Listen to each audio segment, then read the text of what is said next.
Donc je fais la narration de l'histoire, c'est-à-dire que la personne qui a partagé cette histoire, qui l'a vécu en fait, il l'a partagé et il l'a écrit. Donc moi je vais la lire, je vais vous la narrer. Allez, c'est parti.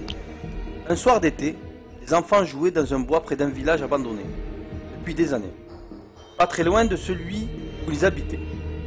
Pas très loin de celui où ils habitaient. Ils jouaient à la balle tranquillement dans les bois. La bande de gosses, d'une dizaine d'années, se comptait au nombre de 5. Il y avait 5 gosses qui jouaient pas très loin de chez eux, à la balle, dans des bois. Ils jouaient donc au foot. Près de ce village, Ils jouaient donc au foot près de ce village. Mais ils ne pouvaient pas entrer dans... Ils ne pouvaient pas entrer à l'intérieur. Des murs l'entouraient et impossible pour eux d'escalader. Ils se rendaient à chaque fois là-bas en espérant pouvoir entrer à l'intérieur. En fait, ils espéraient rentrer à l'intérieur, mais il y avait un mur qui bloquait. Ils étaient toujours très curieux de savoir ce qu'il pouvait y avoir derrière ces murs. Jusqu'à ce que, d'un commun accord, ils décidèrent d'entrer dans ce village. En fait, il y avait un village pas très loin du bois. Il y avait là où ils habitaient, le bois, et un village derrière le bois. Donc là, en fait, comme ils aimaient bien s'amuser et se faire peur, donc là, ils ont décidé ce jour-là de sauter le mur et d'aller dans ce village. Vous me direz, entrer dans un village, un endroit inaccessible, pour des enfants, n'est rien de banal, et a tout d'excitant. Ça me rappelle quand j'étais petit avec les collègues. Ah, on allait partout. Je vous raconterai un jour une histoire mais violente, mais ça fait pas spécialement peur. Mais quelle histoire, avec les potes quand on était petits. Donc, ils essayèrent la porte principale qui donne sur la cour. Mais, comme on pouvait s'en douter, elle était condamnée. Ils contournèrent le village, mais aucune façon d'y entrer ou d'en sortir. Après un effort pour trouver des indices pour y rentrer, ils abandonnèrent et se remirent à jouer. Quelques jours plus tard, toujours au même endroit, en train de jouer au foot, la balle rebondissait contre les arbres et les rochers, mais lors d'un dégagement violent d'un des garçons, la balle atterrit sur une planche de bois qui était cachée par des feuilles, ce qui la fit bouger légèrement. Les enfants, attirés par le bruit, s'avancèrent et dégagèrent la planche. Mais ce n'était pas une simple planche posée par hasard. C'était une trappe qui donnait sur un petit chemin, une galerie, un passage secret.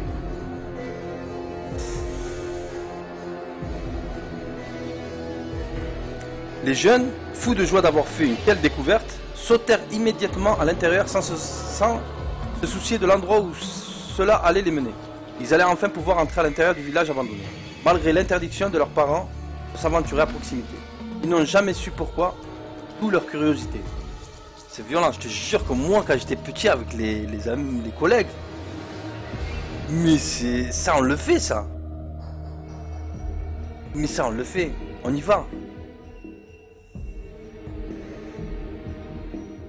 Une fois à l'intérieur de ce passage, c'était une petite galerie, très étroite.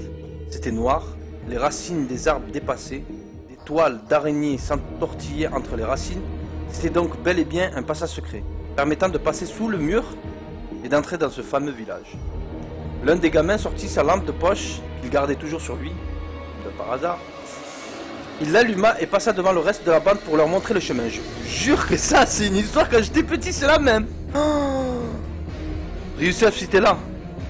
Alors là, c'est Fada. Youssef, il était avec moi. La galerie était étroite et humide et il se sentait pas bien dans cet endroit. La jeune fille, un peu peureuse, leur a demandé s'il ne vaut pas mieux faire demi-tour, mais son grand frère lui répondit sèchement que ce n'était qu'une froussarde et a peur de tout. Mais la petite troupe continuèrent d'avancer.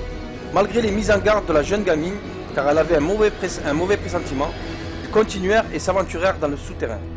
Lentement, en rampant, une fois arrivés au bout de la galerie, la sortie. Ils arrivèrent dans la cour et découvrirent un petit village. Ils étaient enfin parvenus à l'intérieur. Eux qui, pendant des semaines, espéraient rentrer à l'intérieur de ces murs pour y voir ce qu'il y avait, ils débouchèrent dans un endroit où régnait une odeur pestilentielle. Des mouches volantes en nombre insensé, autour d'un gros tas de purin. L'odeur ne pouvait provenir que de là, mais il y avait quelque chose de louche. Cette odeur n'était pas due au vieux excrément des chevaux ayant vécu ici. Cette odeur était plus cadavérique. L'endroit était sinistre, 5 petites maisons, qui n'étaient pas très grands, les murs étaient noircis par le temps, les portes qui restaient encore debout grinçaient, un panneau était affiché, c'était une vieille pancarte assombrie des longueurs du temps. La jeune fille s'approcha de cette pancarte qui l'intriguait et lut. Bistrot du coupeur de... C'était effacé, le dernier mot il était effacé, et à la fin, TE.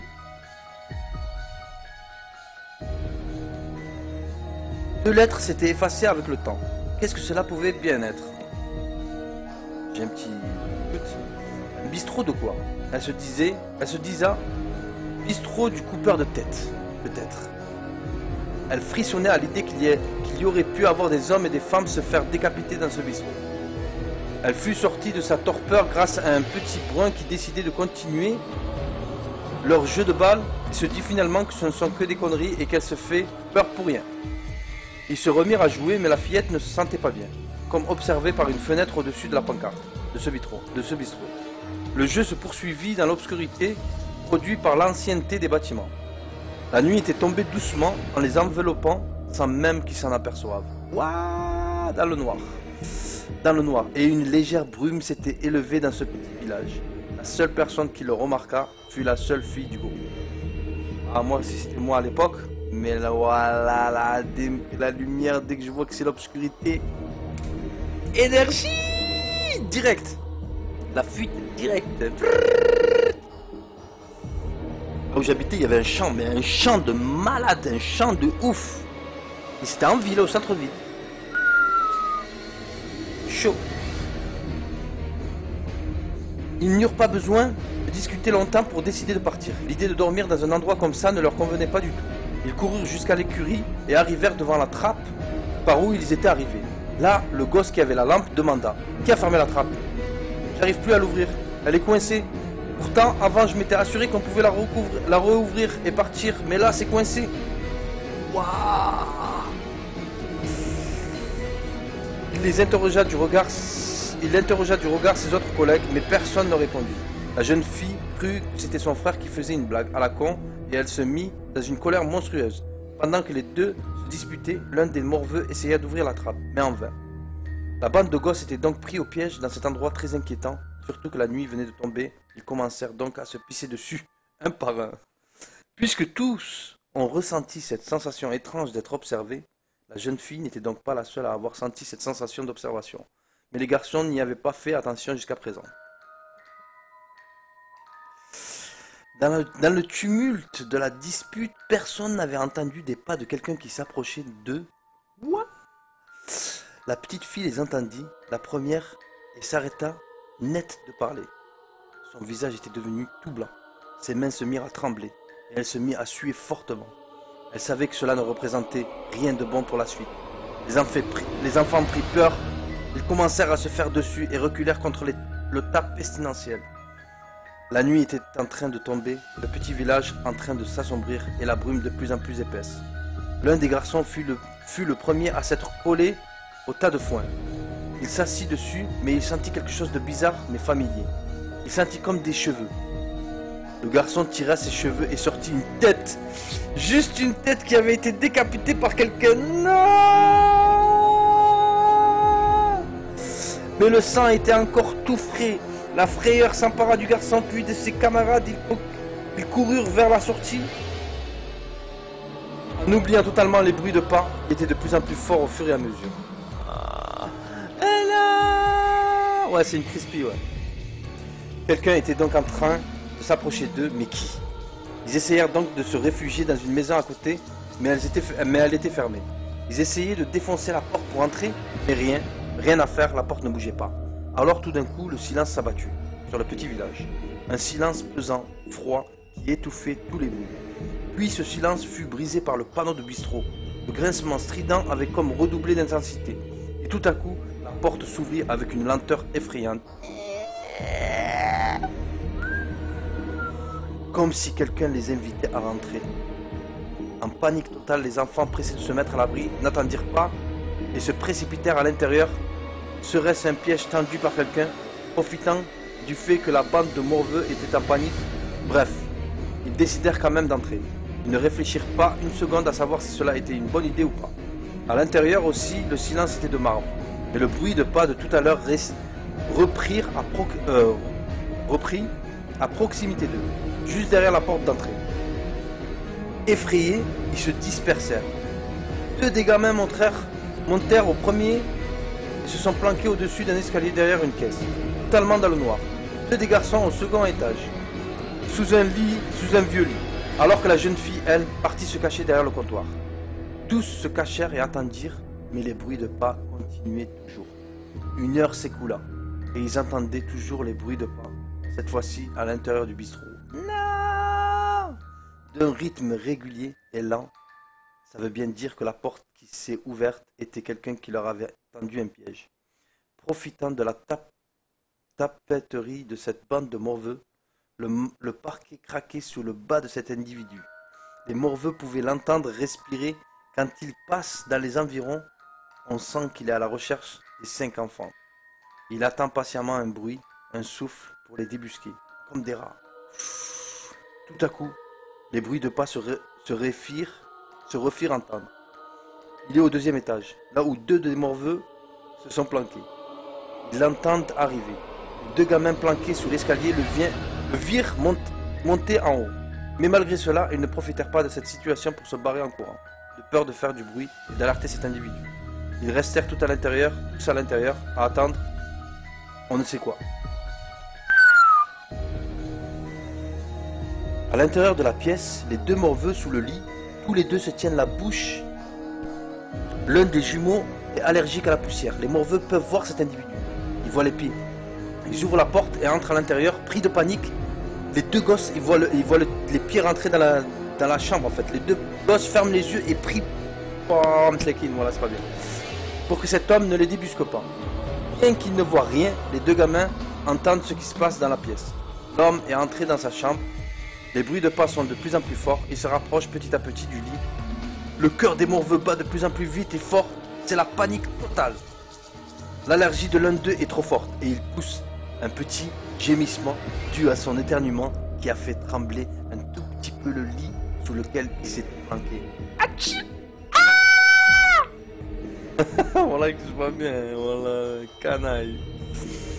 Mais contre toute attente, alors que les gosses ont réouvert les yeux, ils virent les pas se diriger vers la porte. Les enfants étaient soulagés. Cet individu n'a rien remarqué. Quand d'un coup, quelque chose fut décoller le matelas sous lequel ils étaient, ils ne pouvaient rien voir et hurler de terreur. Ah! Mais ils n'eurent que le temps d'apercevoir une lampe qui brillait au-dessus de leur tête, comme ça. Et s'abattre sur leur cou. Les 2 têtes découpées de leur corps. Une lame, pas une lampe, une lame. En fait, quand ils ont vu le Rodmi, les 2 têtes, ils ont roulé par terre. Oh là que c'est pas bien, Hagra de ouf. Les 2 têtes découpées de leur corps volèrent d'un côté de la pièce. La terreur était encore restée sur leur visage. Le sang dégoulinait de leur corps et de leur tête, mais la lame ne taille pas assez pour avoir coupé les 2 têtes. Les lambeaux de cou étaient encore attachés à leur putain de gueule. Le choc avait été tellement violent qu'une partie de la colonne vertébrale de l'un d'eux avait été tirée hors du corps. Seul un monstre ne pouvait faire ça de sang-froid. La créature s'approcha de ce qu'il restait des têtes, les prit dans ses mains et les accrocha à sa ceinture. Par les cheveux. La tête de l'un des morveux qui s'est fait buter, bien comme il faut, perdit son crâne dans les escaliers. Il ne restait que la peau du visage, ce qui ne déplut pas au monstre car il attrapa ce qu'il restait et le bouffa. Ouh! Les 2 garçons de l'étage inférieur, en voyant le crâne dégringoler des escaliers, prirent peur. Mais heureusement qu'ils prirent peur. Et sortirent de leur cachette sans se soucier du monstre qui était juste au-dessus d'eux, en train de descendre les escaliers. Car c'est bon, il sait qu'ils sont tous à l'intérieur de ce bistrot. Ils arrivèrent près de la porte de sortie, mais elle est bloquée, impossible de l'ouvrir. Ils virent cet homme avec la tête de leur camarade à sa ceinture. Ils étaient totalement tétanisés. Le monstre muni de son hachoir décapita, sans plus de scrupules que pour les 2 autres garçons. Cette fois-ci, il manqua de tuer le second. Le premier lui découpe la tête. Le second du premier coup lui arracha l'épaule avec une facilité sans égale. L'enfant hurla de douleur et s'effondra sur le parquet. Il regarda l'homme droit dans les yeux, mais n'y trouva pas des yeux. Ils étaient en train de le regarder comme un pauvre homme qui regardait la mort le prendre sans que rien ne puisse être possible. Il vit la lame l'amener dans la mort. Il vit la lame l'amener dans la mort. Une mort atroce. Sa gueule fit arracher de son corps. Mais qu'est-ce qui m'arrive à lire ces trucs? Mais attention, putain, mais c'est la gratuité ultime. Les crispies c'est abusé. Sa tête, elle aussi, vola à travers la pièce et atterrit devant la jeune fille. Oh, t'imagines, la jeune fille, elle a tout vu. Comme toute personne sensée, elle s'enfuit du bâtiment, en bousillant une fenêtre, mais ne savait pas du tout comment sortir du village maudit. En regardant derrière elle, elle vit cette créature marcher dans sa direction, avec la gueule d'un des collègues accroché à la ceinture. En panique totale, elle courut à la porte principale et vit quelque chose qui éclairait derrière la porte. La lumière du jour était revenue. Elle ne réussit pas à l'ouvrir. Et la créature s'approcha de plus en plus. La lame à la main, elle ne savait pas quoi faire. Quand tout à coup, elle remarqua un arbre qui arriva à la hauteur du mur. Sous le coup de l'adrénaline, elle se dit que c'était sa seule chance de survivre. Elle n'avait rien à perdre. Elle courut à toute vitesse et l'escalada. Grimpa au sommet d'une facilité déconcertante. Wallah, starabik, vas-y, fuyez, pauvre fou. Une fois au sommet, la créature était juste en bas de l'arbre, en train d'attendre qu'une seule chose, qu'elle se ramasse, tombe de l'arbre pour pouvoir la buter. La jeune fille prit son courage à deux mains, profita d'une branche pour prendre un peu de vitesse et sauta par-dessus le mur qui entoura ce petit village. Ce qu'elle réussit à faire qu'elle réussit à faire, mais de justesse. Une fois retombée au sol, elle se pète une cheville, due à la violence du choc. Elle est prise de douleur, mais malgré ça, sous le coup de l'adrénaline, elle courut le plus vite possible vers une habitation la plus proche pour prévenir de ce qui se passe là-bas. En même temps, elle entendit la grande porte d'entrée du village faire un boucan pas possible. Boum, boum, bleu, bleu. Cette créature était en train d'essayer de la défoncer pour se mettre à sa poursuite. Une fois arrivés au village voisin, là où ils habitaient, les personnes alertèrent les autorités qui fouillèrent quelques jours plus tard ce petit village. Mais ils ne trouvèrent personne. Enfin, personne de vivant. Sous le tas de foin étaient dissimulés plusieurs cadavres, mais aucune trace de cette créature, ni des amis de la jeune fille.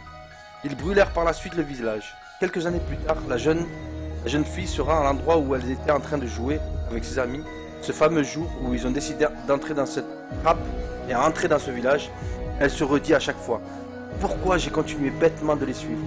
Pourquoi est-ce que je ne les ai pas convaincus de faire demi-tour quand on était dans cette galerie, dans ce petit passage qu'on avait découvert? Si j'avais fait cela, ils seraient encore là. Ah, pas bien, voilà.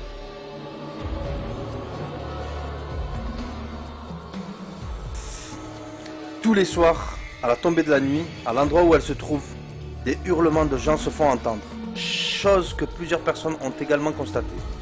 Et elle se pose une question: qu'est-ce que c'était que ce village qu'elle avait découvert? Et surtout, qu'est-ce que c'était que cet homme, ou cette créature qui a massacré ses collègues?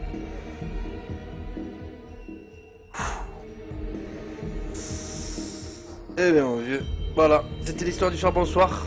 Parfait, on termine à minuit pile. J'espère que vous avez kiffé l'histoire parce qu'elle était... Bon, c'est une crispy pasta là. C'est très... J'aime bien comment...